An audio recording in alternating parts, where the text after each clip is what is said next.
Okay, continuing the removal of the Fiero's engine, disconnecting the rest of the electrical system. On the passenger side of the rear compartment, you'll find there's one big power junction block.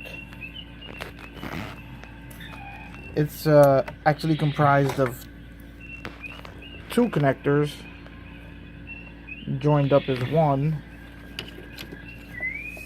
that goes and plugs into this block here. When separating these connectors, it's a little tricky. You have to actually let me see if I can put the camera here. The wire goes in through the open air end here. Once you run that through, this connector slides over the bolt, and if you can see these clips here, clips into the other connector, and then they both get bolted in as one into the block. And this ties two separate harnesses together into that power junction.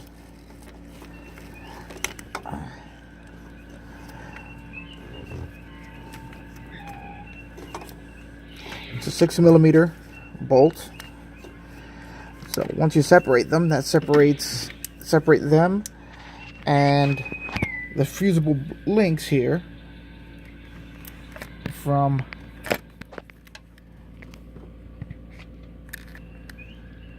the two studs here which supply power to them. There'll be two fusible links that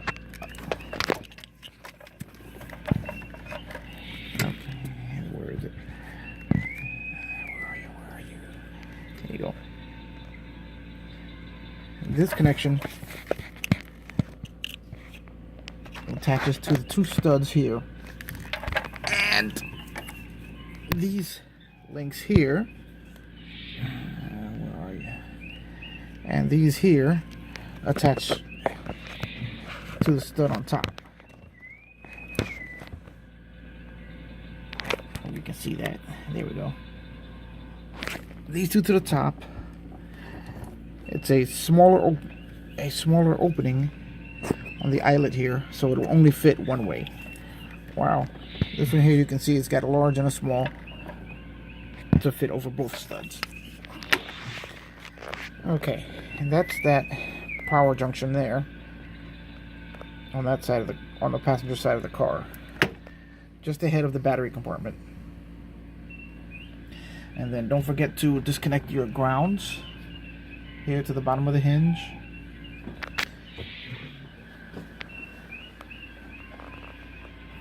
Also, unbolt your trans cable. Disconnect your cruise control if you have it. Just a simple clip. You lift up on the end there and slide it out. Press in the two sides of the connector here and slide it out of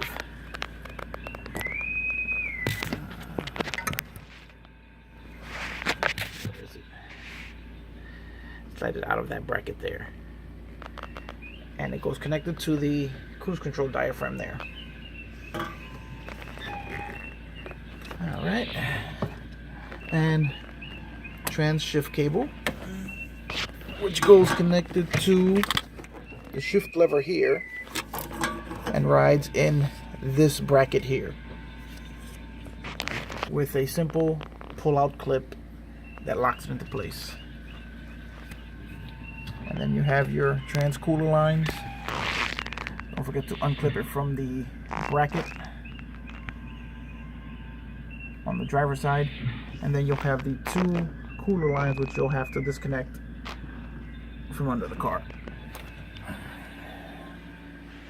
And that pretty much finishes off.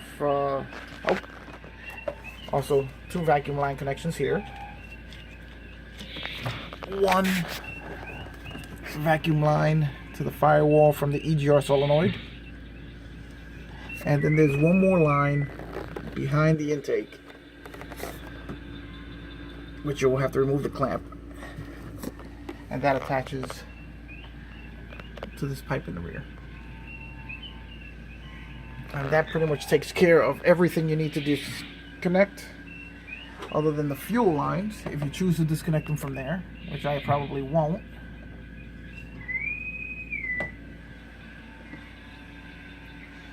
And that's pretty much it. Not a lot to take apart here. And don't forget to remove your dog bone.